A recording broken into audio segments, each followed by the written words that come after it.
Hoy martes 19 de febrero en Interfaz, ¿sabes cuál es la relación entre la alfabetización y el fomento a la lectura? En nuestra nota del día platicamos con Marcos Bucio, director general del Instituto Nacional para la Educación de los Adultos, con quien platicaremos al respecto.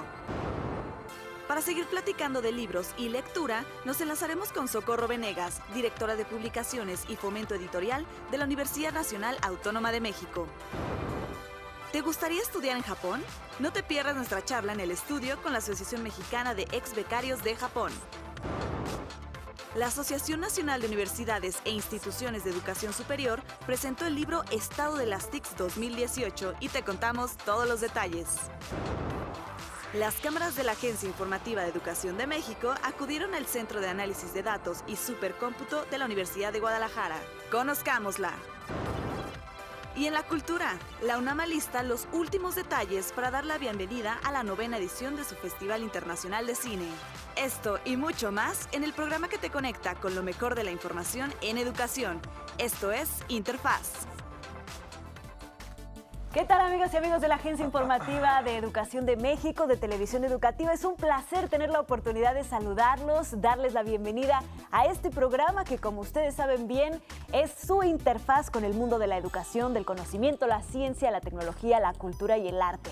Saludo con mucho gusto, como todas las mañanas, a Omar Cepeda. ¿Cómo estás, Omar? Hola, Ana Cris, muy bien. Es un placer saludarte este martes 19 de febrero del 2019, un mes que concluye pronto, así que la próxima semana, el próximo jueves termina un mes corto de estos meses bisiestos que pues concluyen. Como siempre, el mes de febrero es un mes que se va rápido, así que bueno, hay que aprovecharlo. Gracias por acompañarnos esta mañana en las pantallas de Televisión Educativa. También nos puedes seguir completamente en vivo por Facebook y por Twitter a través de las plataformas de la Agencia Informativa de Educación de México y por supuesto también por la página de internet de Televisión Educativa. Saludamos con mucho gusto a mi queridísima Griselda Yebra, quien se encuentra en la lengua de señas mexicanas y que como cada mañana también nos permite comunicarnos con todos ustedes. Acompáñenos.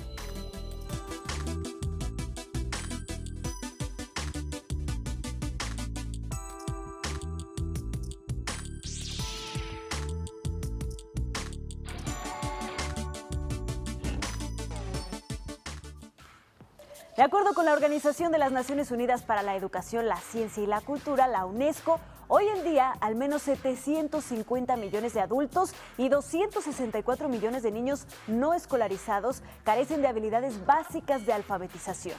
Si bien en muchas partes del mundo existen progresos muy importantes, las tasas de alfabetización siguen siendo una preocupación mundial.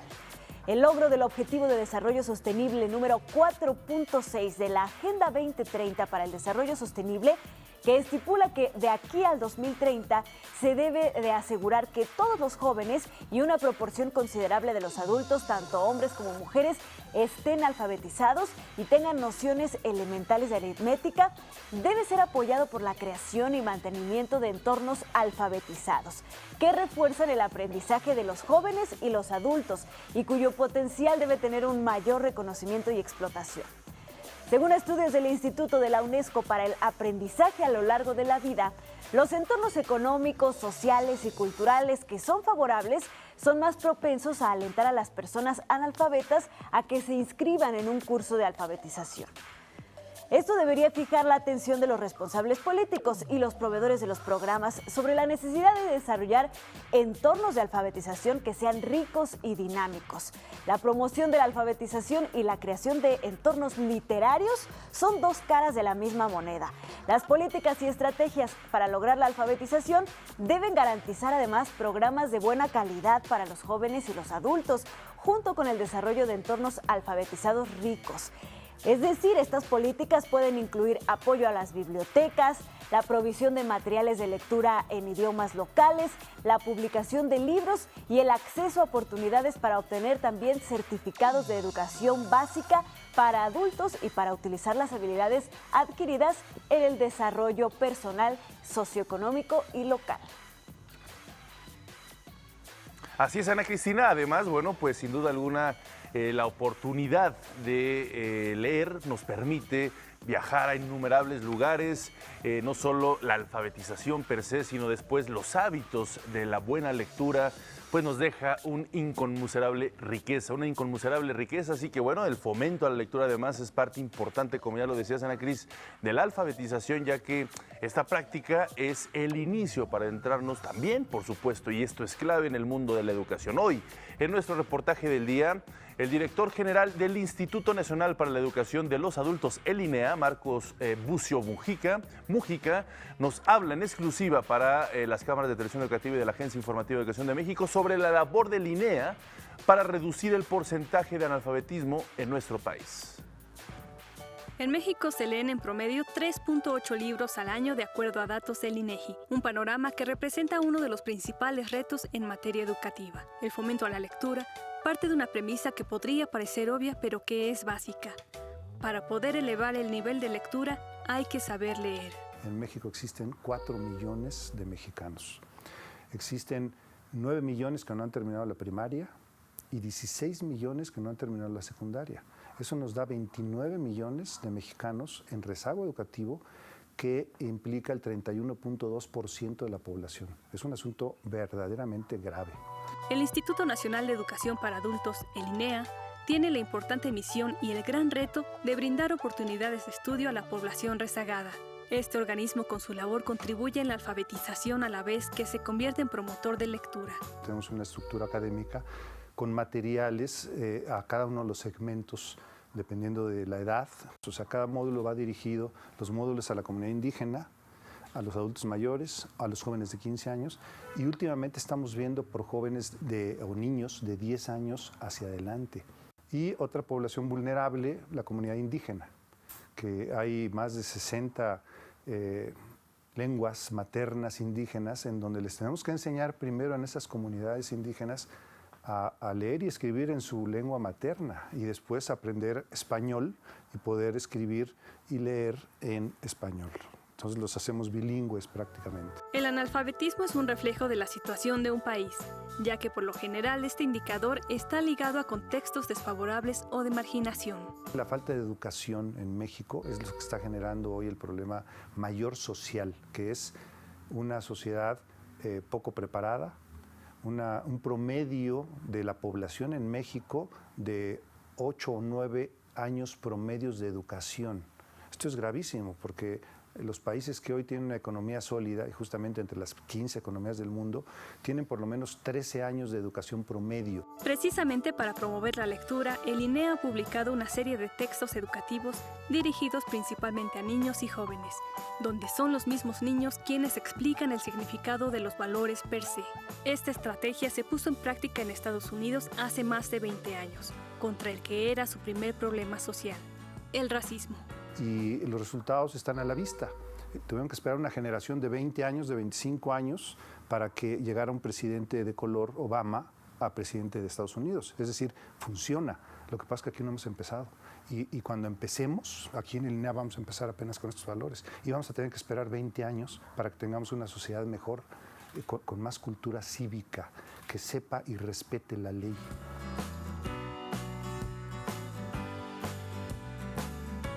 En México hay casos como el estado de Sonora y Guanajuato, donde de acuerdo a la UNESCO los niveles de analfabetismo han disminuido a 4% de la población. Guerrero, Oaxaca y Chiapas representan los mayores retos en esta materia. El INEA cuenta además con sedes que imparten clases sábados y domingos de los distintos niveles escolares. Su labor en favor de la educación y la lectura incluso trasciende fronteras. Y en Estados Unidos tenemos 250 plazas comunitarias en los 50 consulados de Estados Unidos.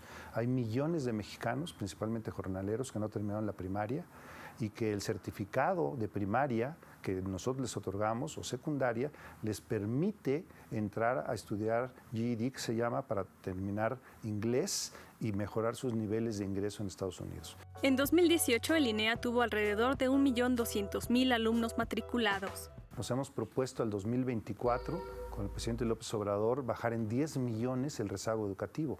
Pero es una curva que va también a la alza por el crecimiento demográfico. Entonces, si este país tenía 10 millones de habitantes cuando empezó el siglo pasado, pues hoy tenemos 120 millones de habitantes. Tenemos que ir estableciendo metas para que el rezago no crezca a la par del crecimiento demográfico. Una institución con una noble y gran encomienda que acepta los retos que se le presentan. Busca y propone alternativas para que todo México cuente con el derecho universal más preciado de la humanidad.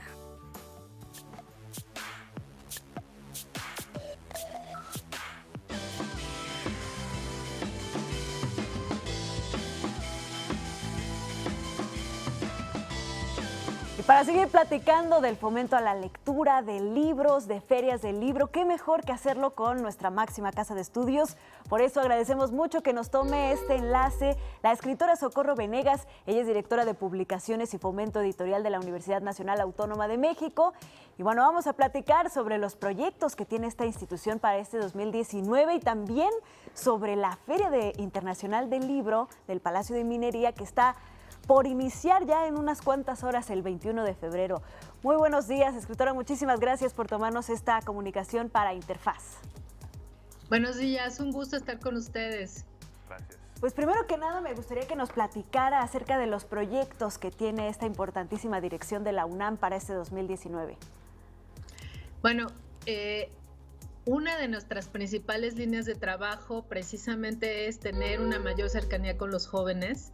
Y eso, desde una dirección como esta, pues significa ampliar el proyecto editorial, enriquecerlo. Estamos diseñando ahora justo un proyecto pensando en llevar literatura de autores vivos, de autores contemporáneos mexicanos, para los 300,000 estudiantes de esta casa de estudios. Y una cosa importantísima, encontrar también un circuito que permita a estos escritores ponerse en contacto directo con los chavos, hablarles de literatura, pero de primera mano, ¿no? Conocer la experiencia del creador a partir de lo que él mismo pueda contarnos. Entonces, ese es un proyecto en el que estamos ahora trabajando y que se verá reflejado pues en todas nuestras acciones. Tenemos muy pronto ya la Fiesta del Libro y la Rosa, que es ya una gran tradición de la UNAM, donde compartimos con toda la comunidad universitaria y con la comunidad cultural más cercana un programa riquísimo, se presentan novedades editoriales, pero también obras clásicas, y este año vamos a homenajear en esta Fiesta del Libro y la Rosa, vamos a recordar, por ejemplo, que hace 50 años llegó el hombre a la luna. Vamos a recordar también autores muy queridos como don Alfonso Reyes. Vamos a tener un foro que se va a llamar Inés Arredondo. Estamos también trabajando con una perspectiva de equidad de género en todo lo que hacemos, desde ponerle el nombre a un foro, a un espacio, hasta lo que estamos promoviendo, cómo lo promovemos, mesas de difusión, mesas de presentaciones donde no falte la perspectiva, la experiencia de nuestras autoras, de nuestras escritoras, de las promotoras de lectura. Y otro proyecto que es importantísimo también de la universidad es la Feria Internacional del Libro de los Universitarios, que se va a llevar a cabo en septiembre. Todavía tenemos tiempo para irles contando más sobre ese proyecto, pero de una vez quisiera adelantarles que este año pues la universidad invitada, como cada año, esta es la tercera ocasión que se organiza la feria, pero cada vez hay una universidad invitada y ahora toca el turno a la de Buenos Aires. Entonces estamos preparando un programa que precisamente apele a los jóvenes como creadores, para hablar de la novela gráfica, del cómic, de la literatura que se escribe, que nos llega desde allá y que ha influido tanto en los creadores en México. Pues estamos con esos proyectos, pronto vamos a dar más detalles de todo, pero ahora me gustaría también hablarles del justo toda esa riqueza, esa potencia creativa de nuestra máxima casa de estudios se va a reflejar también en esta fiesta que es la Feria Internacional del Libro del Palacio de Minería. Claro. Me da mucho gusto saludarte, Socorro Venegas. Te saluda con mucho gusto Mar Cepeda. Muy buenos días. Es importante también, creo que hablemos sobre la parte incluyente que fomenta en general la UNAM, pero por supuesto estamos hablando de estos eventos que organizan a partir pues del fomento a la lectura, ¿no? En cualquiera de sus variantes o de sus aristas. Y creo que la UNAM también algo que siempre tiene es pues que deja las puertas abiertas para que cualquier ciudadano, independientemente de que estudie o no en la máxima casa de estudios, también se encuentre ahí. Y bueno, eso lo vemos en diversas autonomías artísticas, ¿no? Desde pues el recinto cultural que siempre tienen abierto para diversos eventos y para todo el público. Creo que también en este sentido es importante destacarlo. Es fundamental porque todos estos espacios además trabajan todos estos proyectos trabajan en espacios públicos. Claro. Entonces sí, se busca la más activa participación de la comunidad universitaria y de quienes quieran venir, de quienes se quieran sumar. Socorro, platícanos un poco más acerca de los planes que tienen, ya lo decías, después de contarnos todas estas ambiciosas líneas de trabajo en las que están poniendo todo su empeño este año, pues vienen la Feria Internacional del Libro del Palacio de Minería. Cuéntanos un poco más a detalle qué es lo que vamos a poder ver de la UNAM ahí. Claro. Bueno, para empezar, el gran stand de la UNAM, donde van a poder encontrar más de 3,000 títulos, más de 30,000 ejemplares que representan la enorme potencia creativa, el trabajo académico, las investigaciones, justo el resultado del trabajo de nuestros académicos, de nuestros investigadores, pero también de los creadores. Entonces, literatura, ciencias, arte, es un stand completísimo y pues no se lo pueden perder. Es el espacio de la Universidad Nacional, la oportunidad de encontrar allí los libros que hemos visto anunciados, que hemos visto recomendados. Es allí donde podemos encontrarlos. Recordemos también, esto me interesa mucho decirlo claro. Ahora, en el Palacio de Minería hay una librería de la Universidad Nacional, una librería donde pueden encontrar permanentemente nuestra oferta y libros de otros fondos editoriales también.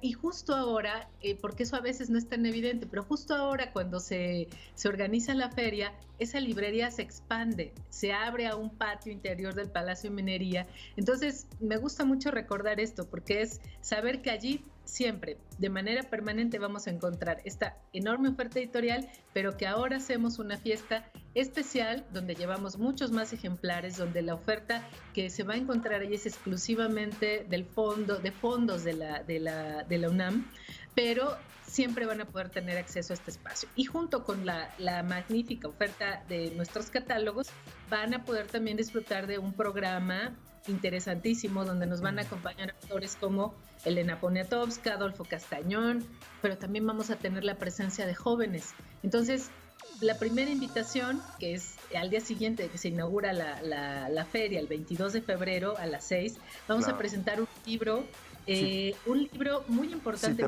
Si te parece, Socorro, déjame interrumpirte un momento porque tenemos que hacer una pausa, pero regresamos y seguimos platicando y ahondando sobre estas alternativas que van a ver en la Feria del Libro del Palacio de Minería. Gracias, Socorro. Regresamos. Una pausa, regresamos.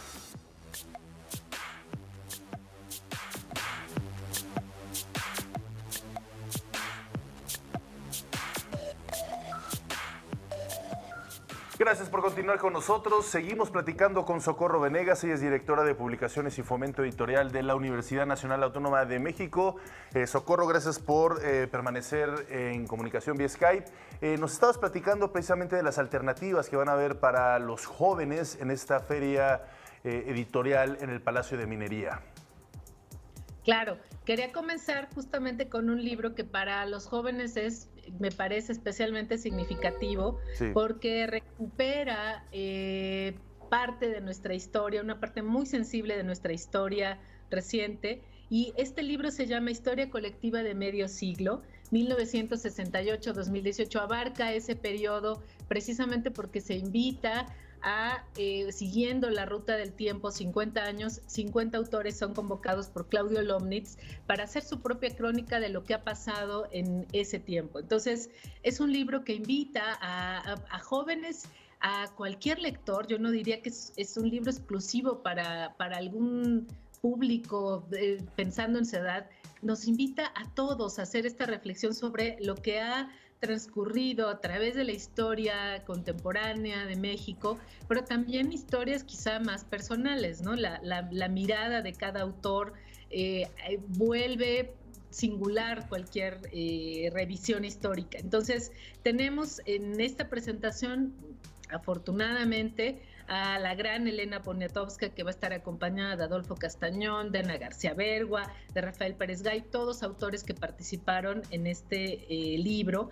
Es una de las principales invitaciones que tenemos ahora, pero hay muchas otras. Tenemos una colección que se dirige a los lectores más jóvenes o yo diría mejor a primeros lectores. Me parece más preciso porque se llama Shokna, esta colección. Está editada desde la Coordinación de Humanidades y el Instituto de Investigaciones Filológicas.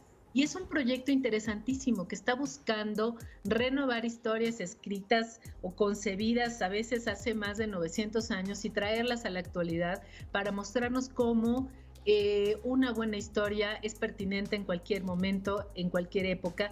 Y con estos libros, con esta colección, pues se busca precisamente atraer a nuevos lectores que, vuelvo a decir, no necesariamente tienen que ser niños, no necesariamente son jóvenes, sino aquellos que están empezando a acercarse a los libros. Este es un esfuerzo, como ven, pues muy importante en el que se involucra la universidad para formar lectores, para encontrarlos allá donde estén. Claro. Y es un proyecto que, bueno, que vale mucho la pena conocer. Pero no solo vamos a tener presentaciones editoriales. Aquí en la Dirección de Publicaciones hay un equipo de editores, un equipo de gente que ha trabajado alrededor del libro, la lectura, la literatura, desde su trinchera durante muchos años. Entonces, aprovechamos mucho ese capital humano, esa riqueza de distintas formaciones y procedencias del equipo de trabajo, y vamos a ofrecer una conferencia dictada por Camilo Ayala, editor de esta institución. La conferencia se va a llamar Universo Lovecraft y Textualidades Digitales. Es una de las charlas que Camilo ofrece ya casi tradicionalmente cada año. Encuentra un tema, un ángulo interesante para hablarle a los jóvenes, para acercarlos a la literatura. Y bueno, esta conferencia desde luego también va a rondar alrededor de lectura digital, ya lo dice el título de la conferencia, pero hablar también sobre qué encuentran los jóvenes o qué pueden encontrar en el ciberespacio si se quieren acercar a la literatura.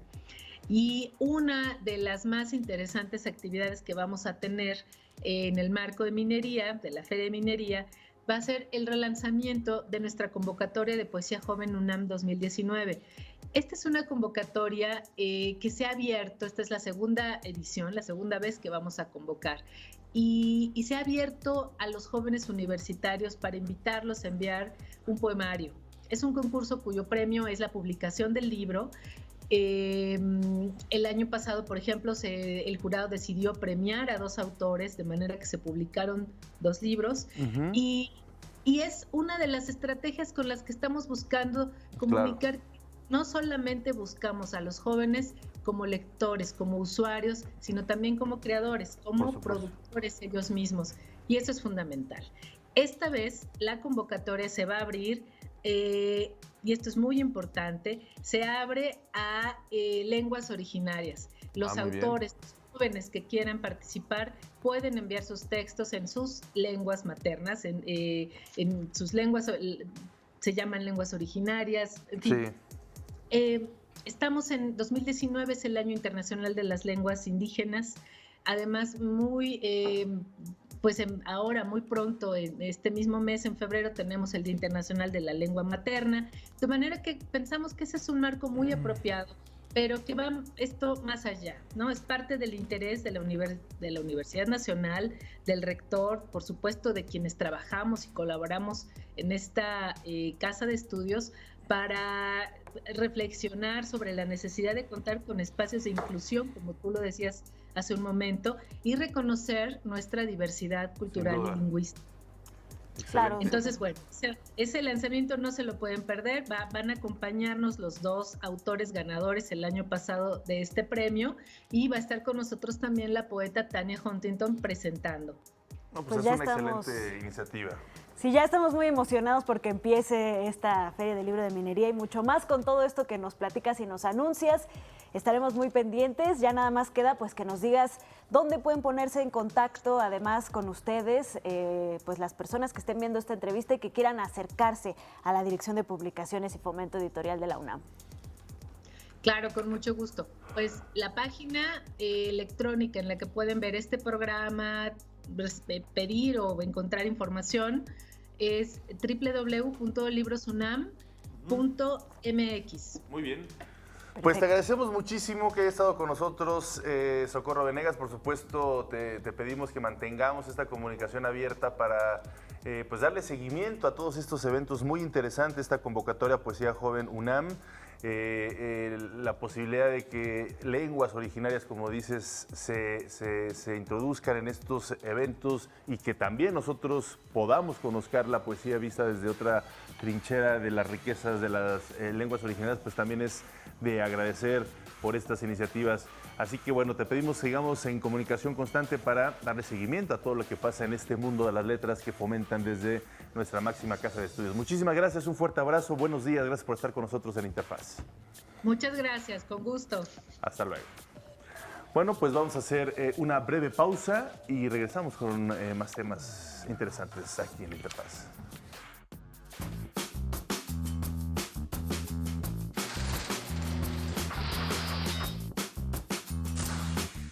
En 1473 nació el astrónomo polaco Nicolás Copérnico.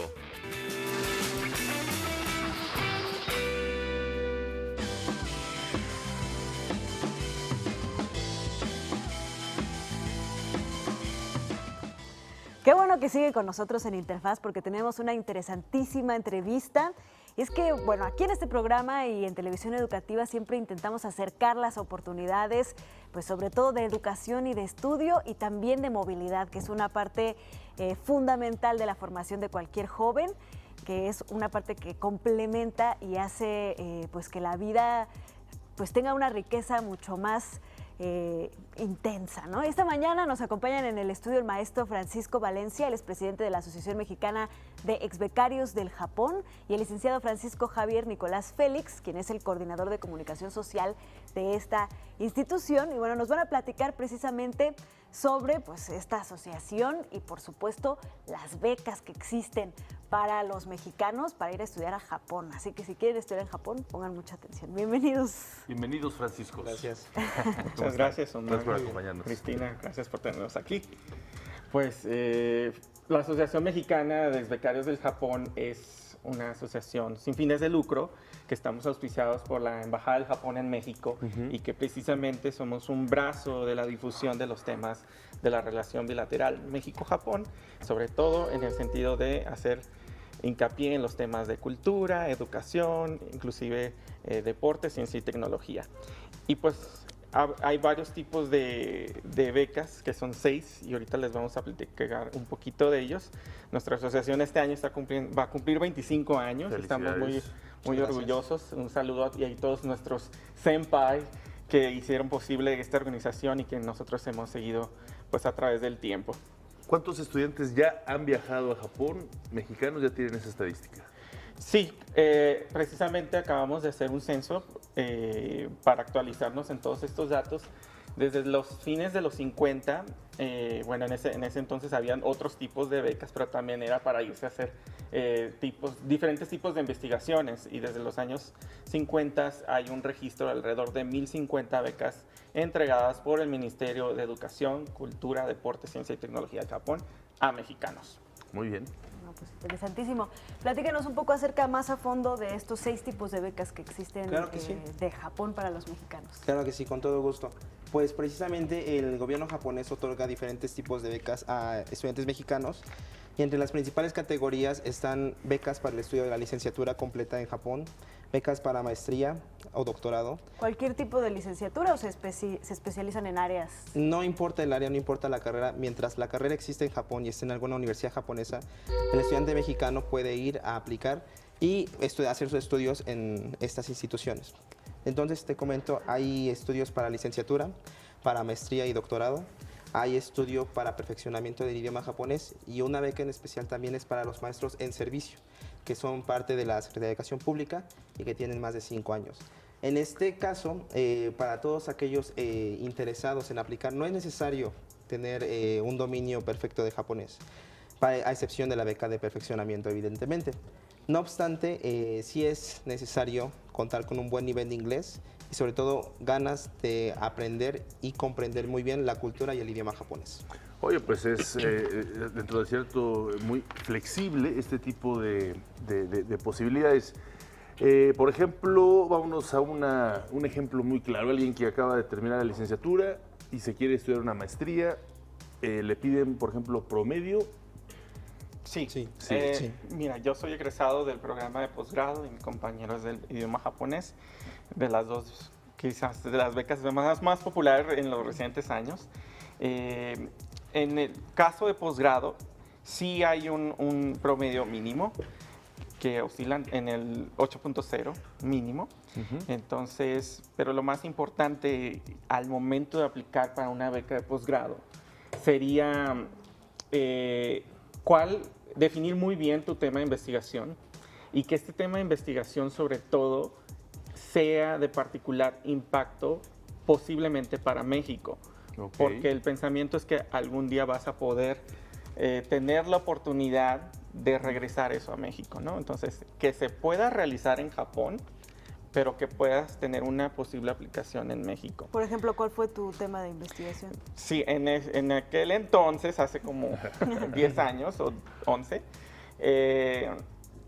estaba en apogeo el acuerdo de asociación económica México-Japón y había muchísima inversión directa extranjera de Japón que empezaba a crecer. Y yo hice un análisis comparativo de este tipo de inversión hacia México, pero comparado con el crecimiento que han tenido otros países también en desarrollo como Chile o Alemania, este tipo de relaciones económicas que han mantenido estos países desde el sector público y del sector privado. Yo soy ingeniero industrial, entonces fui a hacer más bien un estudio para especializarme en gestión y qué es lo que hago actualmente como consultor de una compañía japonesa. Ah, muy bien. Y este tipo de requisitos, por ejemplo, este tema que involucre en un momento dado regresar a México y aplicarlo, ¿también aplica, por ejemplo, para los maestros interesados? Sí, precisamente las becas para los maestros en servicio son para perfeccionar las estrategias de enseñanza a los alumnos en diferentes áreas.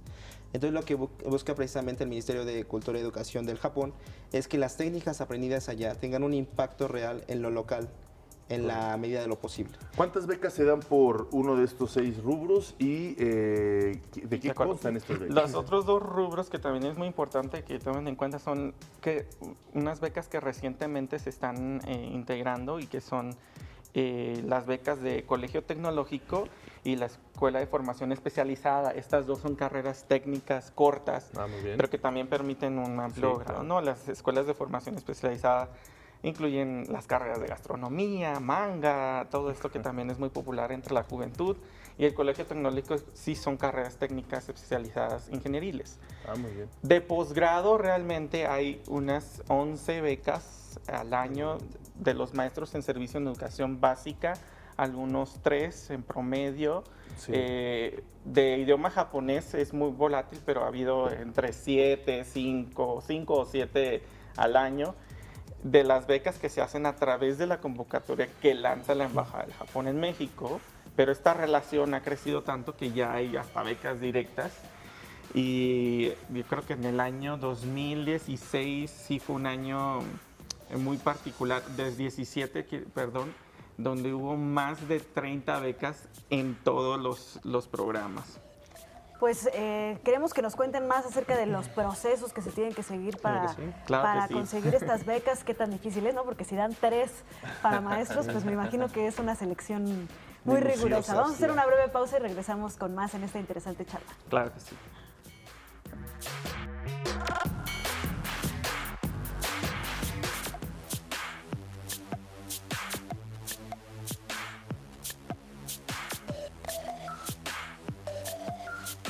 seguimos platicando sobre estas riquísimas alternativas que hay para poder estudiar en Japón en sus diversas aristas, licenciatura, maestría, el idioma, para maestros también y para colegios técnicos. Estamos hablando con Francisco Valencia, presidente de la Asociación Mexicana de Ex Becarios del Japón, y Francisco Javier Nicolás Félix, coordinador de comunicación social de esta misma asociación.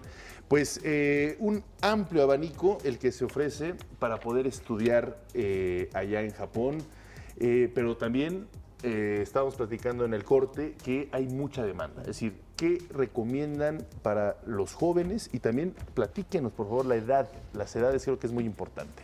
Que las edades que obviamente pueden meter la convocatoria a esto. Claro que sí. Hablaré un poco de lo que es posgrado y las escuelas tecnológicas y le dejaré lo demás a mi compañero. En el caso de posgrado hay que tener 35 años al año de la aplicación. Es decir, si cumples 36 este año, pues ya no se puede, ¿verdad?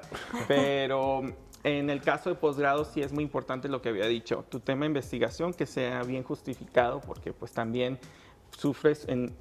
pasas a través de un proceso que te revisa el gobierno mexicano y son expertos mexicanos los que también van a asesorar a la embajada si nosotros somos capaces de ir a hacer ese tipo de investigación a Japón. El inglés, obviamente, tu promedio. Les recomiendo a todos los chavos y chavas que estén interesados que acomoden bien sus documentos. Es importante tener ya su titulación, no tanto la licencia como tal, pero sí la titulación ya liberada. Y bueno, en el caso de posgrado y todas las demás becas, nos cubren el boleto aéreo redondo, que eso es muy importante. Un estipendio mensual para tus gastos, que si de transporte, que si el autobús, que si te adquieres una bicicleta, tu comida y bueno, lo que no vas a ver es lo que paga el gobierno directamente a las universidades, que son tus colegiaturas, tus exámenes de admisión, etcétera. Es una beca muy completa. Sí. Y pues siempre estamos muy agradecidos, ¿no? En el caso de las carreras cortas, que son el colegio tecnológico y la escuela de formación especializada, al igual que la licenciatura, hay que tener 25 años al 1 de abril del año siguiente de la solicitud.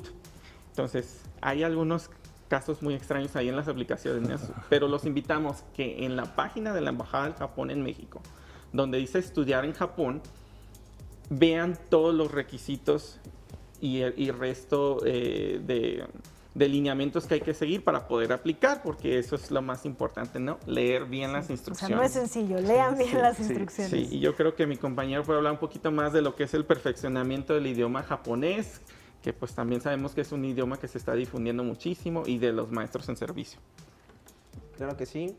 Y bueno, precisamente la beca de perfeccionamiento del idioma japonés es una beca especial, y en esto de los requerimientos que acaba de mencionar mi compañero Francisco, es importante poner en clave el examen de japonés que hace la embajada.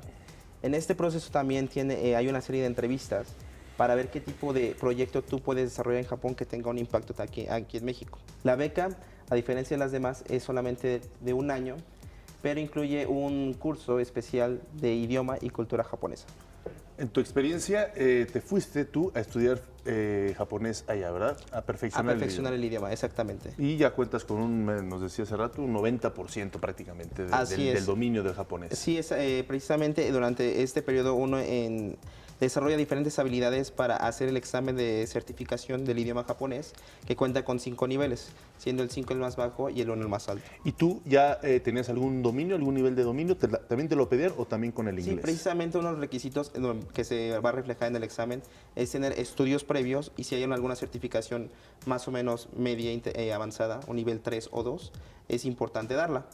Cuando yo me fui tenía un nivel entre 3 y 2 precisamente, y regresando de Japón hice el examen aquí en México y pude hacer mi certificación nivel 1. Ah, muy bien. Y bueno, me imagino que ustedes, pues como bien nos lo han compartido, están cumpliendo 25 años en esta asociación. pues se forma una comunidad de exbecarios muy interesante. Sí, Platíquenos un poco más de qué hacen como exbecarios para traer pues todo ese conocimiento y esas oportunidades a los mexicanos. Claro que sí. Pues nuestra asociación en los últimos 5 años hemos sido muy activos gracias a la confianza que ha depositado la Embajada de Japón en nosotros, que inclusive nos ha mandado como representantes de ellos a la Feria Nacional Potosina, a la Feria Internacional del Libro en Monterrey o en Guadalajara.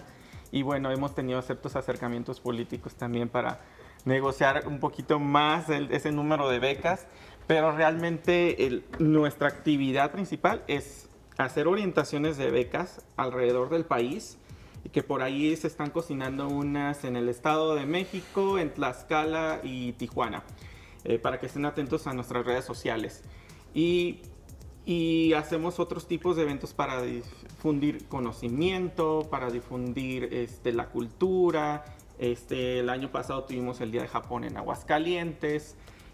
Vamos a tener este sábado en Guadalajara el Networking México-Japón, que es para integrar pues, a investigadores, a estudiantes del idioma, a empresarios, empleados de empresas japonesas, para comprender cómo se lleva este tipo de cultura, biculturalidad, pues ahora que lo estamos viviendo más cerca en México, ¿no?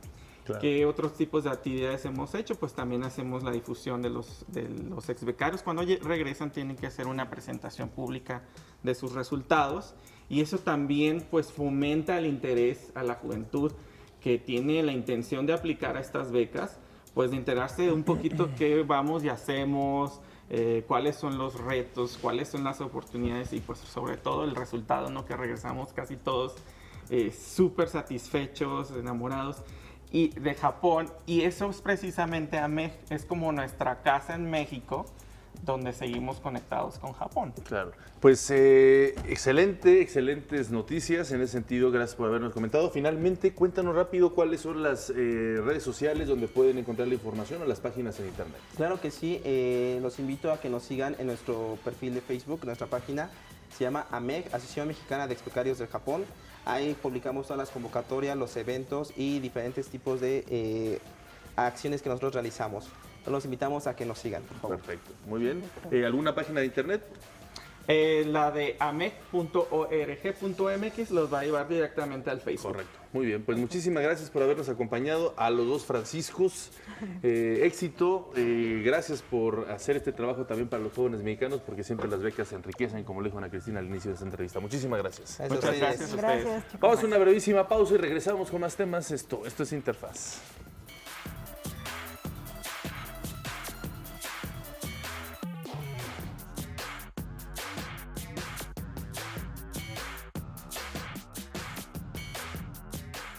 Qué bueno que siguen con nosotros en Interfaz y bueno, ya viajamos a Japón, pero ahora tenemos literalmente recién bajado del avión a otro estudiante que nos viene a contar de su experiencia. Él estuvo en España, se llama José Paz Zúñiga Zarco, él es alumno de la Unidad Profesional Interdisciplinaria de Ingeniería y Tecnologías Avanzadas del Instituto Politécnico Nacional. Y bueno, se fue a la Universidad de Almería en España, todavía trae aquí en su maleta jamón serrano y etcétera, porque viene literal bajando. Bienvenido, José, muchas gracias. ¿A qué aterrizó tu avión? Hola, ¿qué tal, Ana? Omar, encantado de estar placer. aquí, un placer. Acabo de bajarme el avión, a las 5 de la mañana aterricé y bueno, aquí estamos. Lo bueno que está cerca el aeropuerto de las instalaciones de televisión educativa, así que bueno. Pues, Lo bueno es que son como las 7 de la tarde allá, ¿no? Entonces 7 horas más. 7 horas, exactamente. En el horario. Bueno, pues bienvenido y gracias por acompañarnos al estudio. Después de ya tienes muchas ganas de ver a tu familia después de 6 meses. Después 6 meses de estudiando 6 en Almería, meses España. estando en Almería, en Europa, estudiando un par de carreras al mismo tiempo, porque aquí en México estudio mecatrónica y ella me dio la posibilidad de estudiar varias carreras a la vez, entonces Claro. eso fue. ¿Cómo fue esta nos gusta siempre iniciar con esta pregunta, ¿cómo fue el proceso? ¿Cómo te enteraste de estas opciones de movilidad?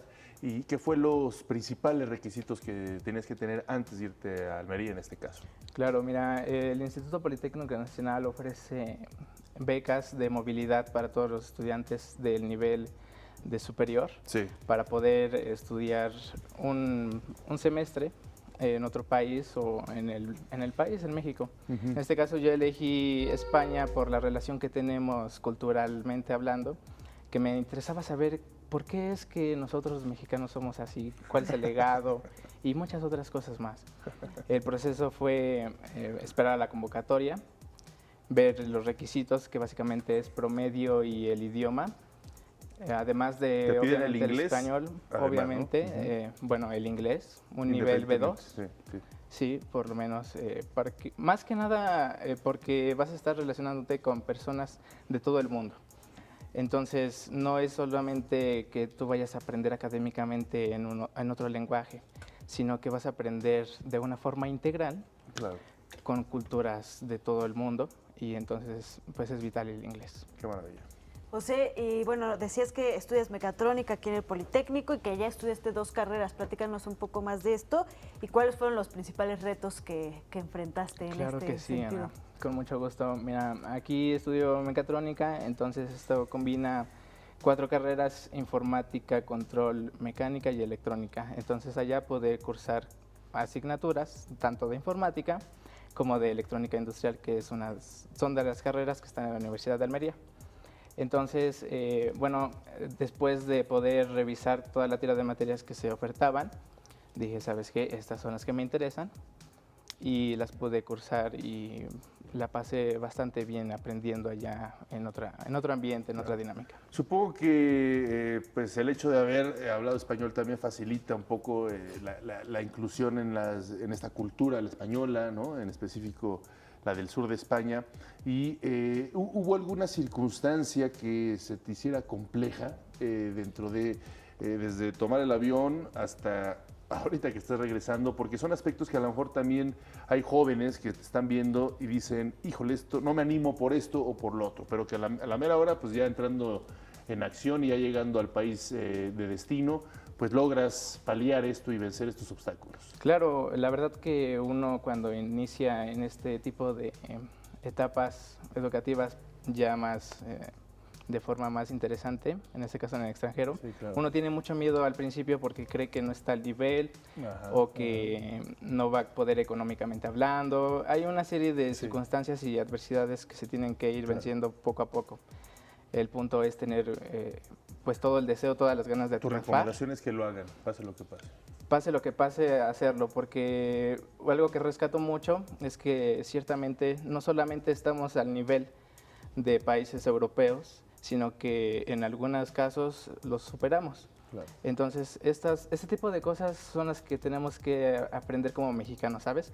Porque creemos a veces que lo extranjero es mejor que uno, y hasta que uno no va para allá y lo ve de primera vista, entonces se da cuenta de que la verdad es que estamos bastante mejor de lo que podemos creer. Totalmente de acuerdo.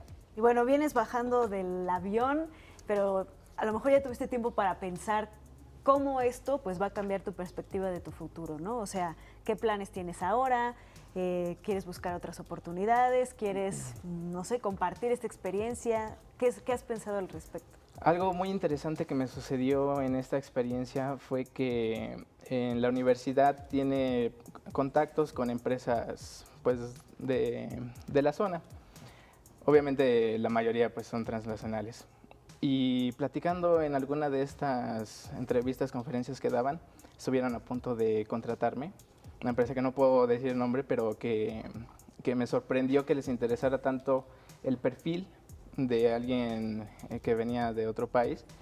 Y bueno, este tipo de cosas son las que siempre son reconfortantes, porque además de saber uno como persona que está haciendo algo bien y que por eso puede acceder a mejores oportunidades de vida, también se da cuenta de que su país, que lo está respaldando, que siempre está apoyándolo, en especial mi escuela, el Instituto Politécnico Nacional, que nos apoya con este importantísimo programa, pues nos hace madurar de forma integral y darnos cuenta de que hay oportunidades que debemos aprovechar y que están ahí. Solo es armarse de valor e ir por ellas. Pues maravillosa experiencia, gracias por acompañarnos, José Paz Zúñiga Zarco. También pues gracias al Politécnico por ofrecer estas alternativas, sin duda alguna, siempre tan importantes, tan integrales, y que estoy seguro que el día de mañana los estaremos viendo en un futuro teniendo éxito, y que seguramente este tipo de experiencias son parte fundamental para conseguirlo. Pues te agradecemos muchísimo que hayas estado con nosotros. Ya puedes de una vez ponerte en contacto con los de Japón, por si quieres de aquí irte. De aquí me voy a las Japón. becas de Japón que acabamos de hablar. Pues seguramente tus familiares te están viendo ya con muchas ganas de darte un abrazo. Bueno, te agradecemos muchísimo que hayas estado. Muchas gracias, ha y sido un recién placer. salito del avión para contarnos esta experiencia. Te deseamos lo mejor. Gracias. Muchas gracias, igualmente. Muchísimas gracias. Bueno, pues vamos a hacer una brevísima pausa. Regresamos con más temas. Esto es Interfaz.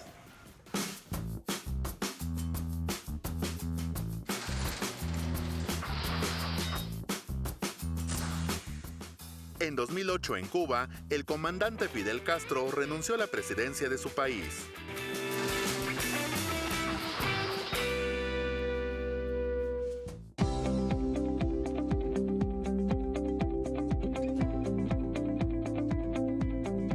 Y entre los diversos puntos que aborda la iniciativa de reforma planteada por el actual gobierno, se encuentra la revalorización del maestro y del, en general de todo el Magisterio Nacional.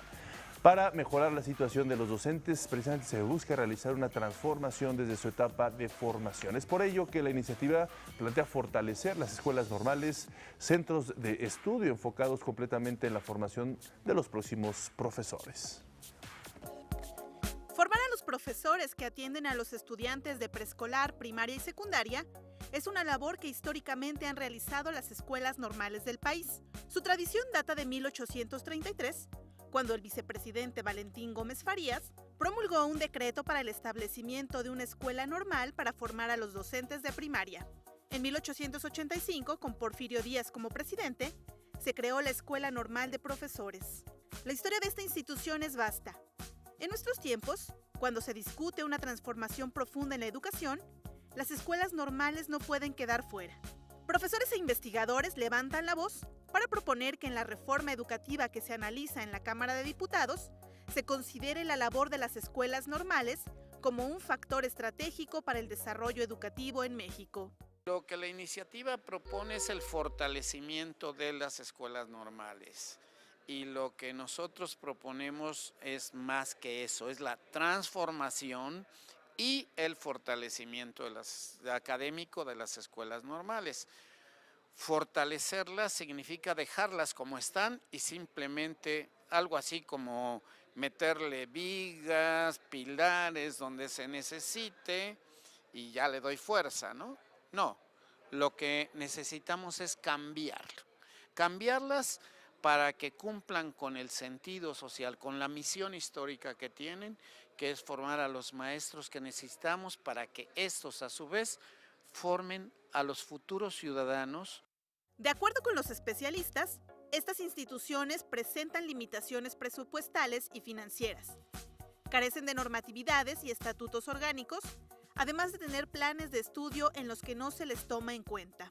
No se nos reconoce como instituciones que podamos tomar decisiones para poder nombrar directivos y que haya un marco legal para poder desenvolvernos en el sentido de lograr la autonomía curricular, el de tener cuerpos colegiados para poder nutrir la toma de decisiones de los directivos y, en una palabra, poder aspirar a instituciones con un vigor académico que nos oriente hacia eso, a ser auténticas instituciones formadoras de docentes en este contexto del siglo XXI.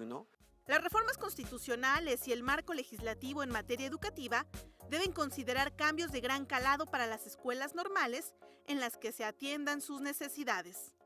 No pueden ser reformas que nos vean muy bien por fuera, que nos hagan sentir que ya hay equipamiento, que hay conectividad, pero que realmente la vida académica hacia adentro no se renueva, no se transforma, que las prácticas educativas que estamos desarrollando no tienen un profundo sentido.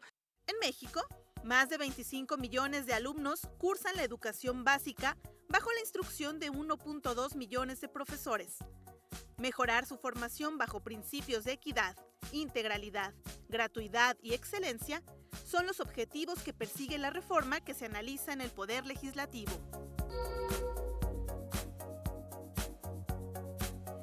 Y la Asociación Nacional de Universidades e Instituciones de Educación Superior, la ANUYES, presentó el libro que se llama Estado de las TICs 2018 de las tecnologías de la información y la comunicación. Ahí se muestra un panorama de nuestro país en este sector. Vamos a ver de qué se trata. Desde hace 3 años, el Comité de Tecnologías de la Información y las Comunicaciones de la Asociación Nacional de Universidades e Instituciones de Educación Superior, ANUYES-TIC, se dio a la tarea de conocer la situación que éstas guardan en materia tecnológica. Conocer la forma en la que están adoptando las nuevas tecnologías las instituciones de educación superior es muy relevante. Las prácticas que tienen para la gestión, para el gobierno de la propia tecnología, pues también son elementos fundamentales. Como resultado de la colaboración de los directivos y responsables de las denominadas TICs, la ANUYES publicó el estudio 2018 sobre el estado actual de las tecnologías de la información y las comunicaciones en las instituciones de educación superior. Con estas colaboraciones, con este estudio que ha sido un referente, pues le ha permitido retroalimentar su desarrollo de tecnologías que aporta también al desarrollo institucional. Nos ha permitido saber exactamente en dónde estamos y las oportunidades que tenemos para poder sumar con una serie de acciones a cumplir con los objetivos que nos estamos planteando como institución y considerando el estatus que tiene actualmente la tecnología, ¿no? El estudio contó con una participación de 144 instituciones que aportaron datos valiosos para la toma de decisiones. Para los rectores es fundamental conocer para tomar decisiones. Tener información, disponer de información para tomar decisiones. El instrumento que tenemos nosotros actualmente, en su 3ª edición, es un instrumento fundamental para la toma de decisiones, para que puedan desarrollar una serie de directrices, una serie de estrategias y que le permitan transitar a la institución hacia sus objetivos. Hasta ahora, solo en el 54% de los campus universitarios, los líderes de TI ocupan un sitio en el Consejo de Dirección, y es en general necesario facilitar la comunicación entre los rectores y los directores de tecnologías. De acuerdo con Alberto Gutiérrez, a pesar de los avances, hay grandes retos en el proceso de adopción de tecnologías. Hablamos de la inteligencia artificial, pues realmente la integración de la inteligencia artificial en nuestros servicios tecnológicos está por debajo del 5% a nivel de instituciones. Si bien la tecnología no va a reemplazar las actividades fundamentales de las instituciones, sí representan un apoyo significativo. Si el tema de la inteligencia artificial nos puede ayudar a conocer a nuestros estudiantes, ayudar a anticipar ciertas actividades en los estudiantes, bueno, pues es maravilloso como un apoyo para los profesores. Entonces, hay que acercar esas tecnologías a beneficio de las instituciones. El documento puede ser consultado y descargado desde el sitio estudio-tic.anuyes.mx/.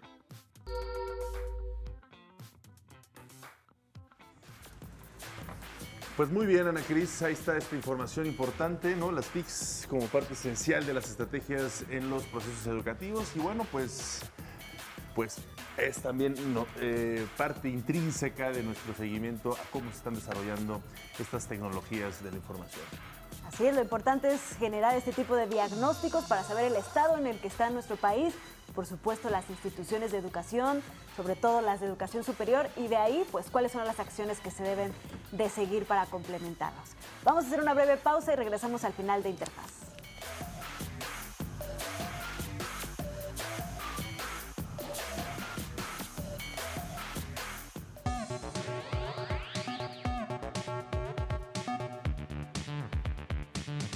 Y bueno, durante los últimos años, diversos organismos internacionales buscan que cada vez sean más las mujeres que se integren a la ciencia, la tecnología, la ingeniería y las matemáticas. En el siguiente reportaje conoceremos algunos proyectos impulsados por mujeres dentro del área de las STEM.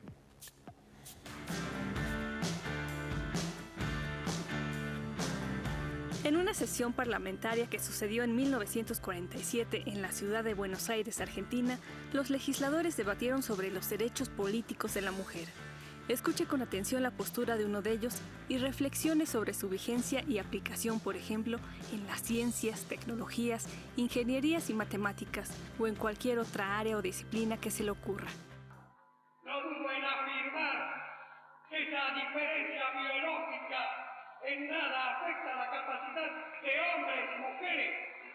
ejercer, señor presidente, idénticas aptitudes intelectuales.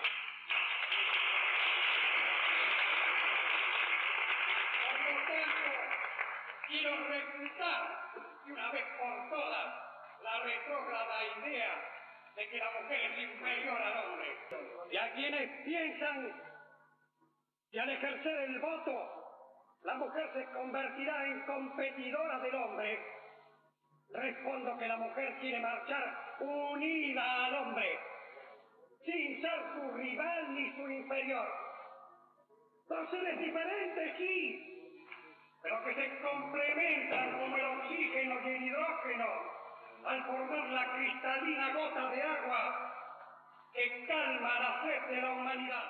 Y no solo en ciencias políticas, la mujer ha demostrado su capacidad en las áreas STEM, donde ha creado e impulsado proyectos que fomentan la cercanía a estas disciplinas y desarrollan sus capacidades. Por ejemplo, 11F, un portal que recibe el nombre del Día Internacional de la Mujer y la Niña en la Ciencia. Este grupo realiza actividades como charlas y talleres a nivel internacional, pero principalmente en España. Esta organización, que desde 2017 propone a los centros educativos, es también una red que conecta a expertos con las instituciones y el público interesado. Como muchas niñas o muchos niños, yo quería ser astronauta. De hecho, yo recuerdo tener fotitos de astronautas con recortes de mi cara pegados en las máscaras. Chicas que codifican. Tiene como objetivo cerrar la brecha de género en la tecnología. Hasta el momento ha logrado llegar a casi 90,000 niñas en tan solo 6 años y prevén que para 2027 alcancen la paridad de género en informática. Entre sus programas se encuentran clubs, cursos de verano, clubs universitarios y el programa de inmersión de verano. De pequeña, desde que descubrí la física, lo tenía clarísimo. Porque me encantó que hubiera una ciencia que explicase el porqué de las cosas. Entonces lo tuve clarísimo desde siempre.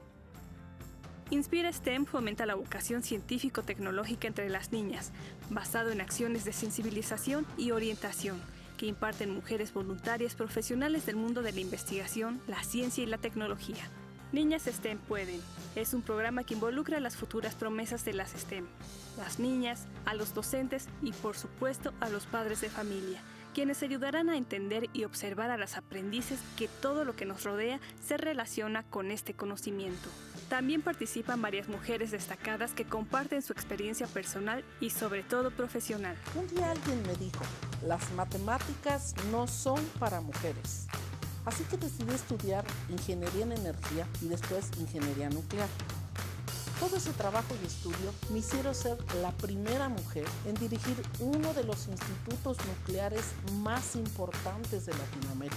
Además de convertirme en mentora de muchas niñas que, como yo, les gustaría llegar muy lejos. Girls in STEM, Girls for Science, Girls in Tech e Inspiring Girls son algunos otros ejemplos de proyectos que son impulsados por mujeres enfocadas a las niñas y mujeres en las áreas STEM. A través de campamentos, exposiciones, experimentos e incluso actividades artísticas y estéticas, orientan a la mujer en la exploración del mundo de la ciencia, tecnología, ingeniería y matemáticas.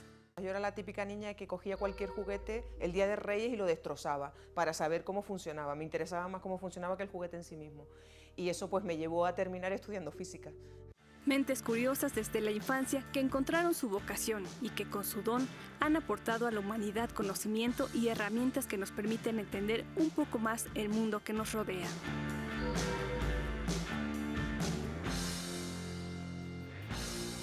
Muy inspiradoras todas ellas. Y bueno, sigamos hablando de ciencia, porque la tumba del faraón de Egipto, Tutankamón, luce mejor que el día que fue descubierta, y esto es gracias a un proyecto de gestión y conservación. Vamos a conocer todos los detalles.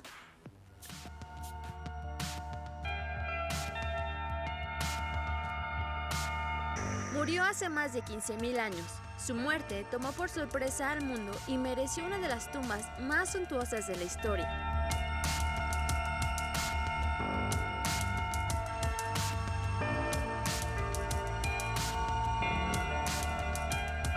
Tutankamón fue un faraón perteneciente a la dinastía 18ª de Egipto. Tenía 12 años cuando llegó al trono. Sin embargo, su reinado no duró mucho, ya que murió antes de cumplir 20 años.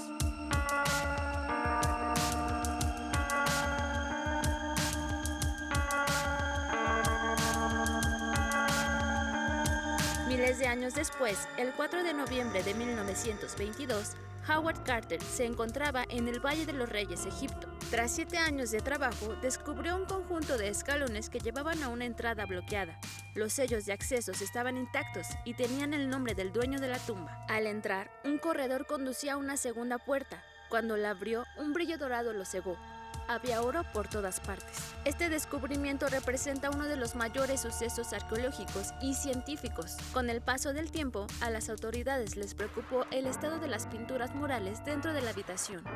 En el 2009, el Consejo Supremo de Antigüedades de Egipto se contactó con el Instituto de Conservación Getty de Estados Unidos para obtener ayuda en la conservación de las pinturas. Durante los últimos 10 años trabajaron para implementar un proyecto de gestión y conservación. Los resultados fueron exitosos. De hecho, aseguran que actualmente luce mejor que el día que fue descubierta. Este proyecto de conservación incluye la instalación de un sistema de ventilación y aire para mitigar la humedad, un nuevo sistema de iluminación LED y mejoras en la protección y presentación del sitio. Además, el Instituto Getty propone limitar las visitas de turistas.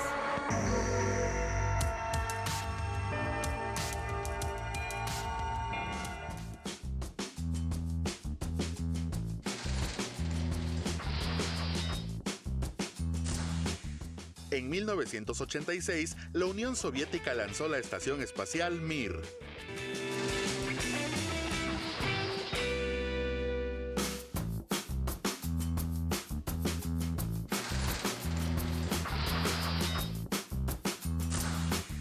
En 1989, entre los restos de la supernova 1987A, se detectó por primera vez el nacimiento de una estrella pulsante.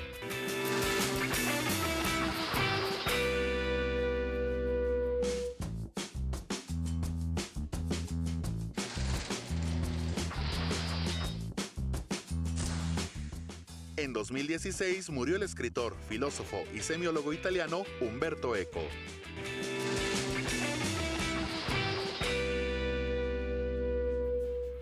Llegamos a la parte final de Interfaz de esta mañana, pero antes nos vamos a enlazar hasta Palacio Nacional con mi compañera Sharon Smog, quien nos tiene todos los detalles de la conferencia matutina del presidente Andrés Manuel López Obrador en materia educativa. ¿Qué tal? Muy buenos días, Ana, Omar, amigos de Interfaz. Los saludo con mucho gusto desde el Jardín Botánico de Palacio Nacional, donde hace unos momentos en la conferencia matutina el presidente Andrés Manuel López Obrador compartió parte de su agenda. En unos momentos el presidente viajará a la ciudad de Monterrey, donde mañana inaugurará el Salón de la Fama dedicada al béisbol mexicano. El mandatario aprovechó para comentar que su gobierno fomentará el impulso a las escuelas educativas en deporte. Vamos, desde luego, a seguir apoyando todos los deportes, pero con austeridad, sin que haya excesos, sin derroche, facilidades para la creación de escuelas y de academias para el fútbol americano y para el fútbol soccer, y estamos promoviendo mucho lo de la caminata y el boxeo y el béisbol. Precisamente mañana vamos a inaugurar en Monterrey el Salón de la Fama del béisbol. Por otra parte, el presidente de la República habló sobre la campaña dedicada a los jóvenes para evitar que caigan en el consumo de las drogas.